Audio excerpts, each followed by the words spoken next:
30,000 करोड़ की विरासत के लिए जंग हो गई तेज। रानी कपूर ने की फैमिली ट्रस्ट रद्द करने की मांग। संजय कपूर की मां रानी कपूर ने फैमिली ट्रस्ट रद्द करने के लिए दिल्ली हाई कोर्ट में याचिका दायर की है। सोना कॉमस्टार में हिस्सेदारी और 30,000 करोड़ की संपत्ति पर करिश्मा कपूर और प्रिया सचदेव के बीच विवाद गहरा गया है। दिवंगत उद्योगपति संजय कपूर की करीब 30,000 करोड़ रुपए की संपत्ति को लेकर चल रही विरासत की लड़ाई अब एक नए और एक गंभीर मोड़ पर आ गई है। संजय कपूर की मां यानी रानी कपूर ने दिल्ली उच्च न्यायालय का दरवाजा खटखटाया है। उन्होंने अदालत से रानी कपूर फैमिली ट्रस्ट को रद्द करने की मांग की है। यह कदम इसलिए बेहद अहम माना जा रहा है क्योंकि यह ट्रस्ट प्रमुख ऑटो कंपोनेंट निर्माता कंपनी सोना कॉमस्टार में हिस्सेदारी रखता है। यह कानूनी कदम ऐसे समय में उठाया गया है जब बॉलीवुड अभिनेता करिश्मा कपूर के बच्चे और संजय कपूर की तीसरी पत्नी प्रिया सचदेव कपूर के बीच संपत्ति के बंटवारे को लेकर रस्साकशी जारी है। ट्रस्ट और हिस्सेदारी का पेच रिपोर्ट्स के मुताबिक क्या है, आइए आपको बताते हैं।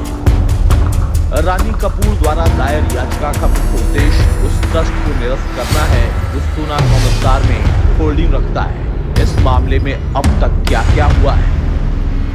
संजय कपूर सोना कॉमस्टार के चेयरमैन थे। उनका निधन पिछले साल 12 जून को यूके में दिल का दौरा पड़ने से हुआ था। इस विरासत विवाद की शुरुआत तब हुई जब संजय कपूर की पूर्व पत्नी करिश्मा कपूर के बच्चों ने अपने पिता की संपत्ति में हिस्सेदारी का दावा कर दिया। तलाक के दस्तावेजों पर तकरार विरासत की इस जंग में पुराने वैवाहिक समझौतों में भी केंद्र में आ गई। संजय कपूर की विधवा प्रिया सचदेव कपूर ने अदालत से करिश्मा कपूर और संजय कपूर के बीच हुई तलाक की कार्यवाही के प्रमाणित दस्तावेज और आदेशों की मांग की है। प्रिया कपूर ने कहा कि संजय कपूर अपने जीवन काल में करिश्मा और उनके बच्चों के लिए क्या वृत्ति और कस्टडी व्यवस्थाएं कर रहे थे। प्रिया ने अपनी याचिका में जोर देकर कहा कि दिवंगत उद्योगपति की कानूनी रूप से विवाहित पत्नी और प्रत्यक्ष वारिस है। दूसरी ओर करिश्मा कपूर के वकील ने प्रिया की याचिका को तुच्छ और व्यक्तिगत और गोपनीय जानकारी हासिल करने का प्रयास बताया है। उनका कहना है कि तलाक की डिग्री पहले ही एक अन्य मामले में दायर हो चुकी है, इसलिए मांग सुनवाई योग्य है ही नहीं। अब इस पूरे मामले पर अदालत का रुख क्या है। दिल्ली उच्च न्यायालय के न्यायमूर्ति A.S. तेंदुलकर ने इस मामले में चैम्बरिंग हियरिंग के दौरान कहा कि वो विचार करेंगे कि क्या ये गोपनीय दस्तावेज प्रिया को दिए जाने चाहिए।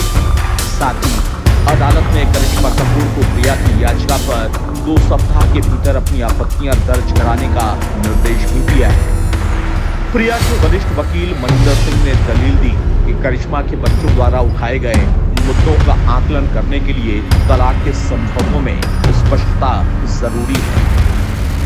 सोना कॉमस्टार जैसी दिग्गज कंपनी में हिस्सेदारी रखने वाले ट्रस्ट को रद्द करने की रानी कपूर की मांग ने इस कॉर्पोरेट और फैमिली ड्रामे को और पेचीदा बना दिया है। अब सभी की निगाहें दिल्ली हाई कोर्ट के अगले आदेश पर टिकी हैं जो तय करेगा कि 30,000 करोड़ के साम्राज्य का बंटवारा किस आधार पर होगा।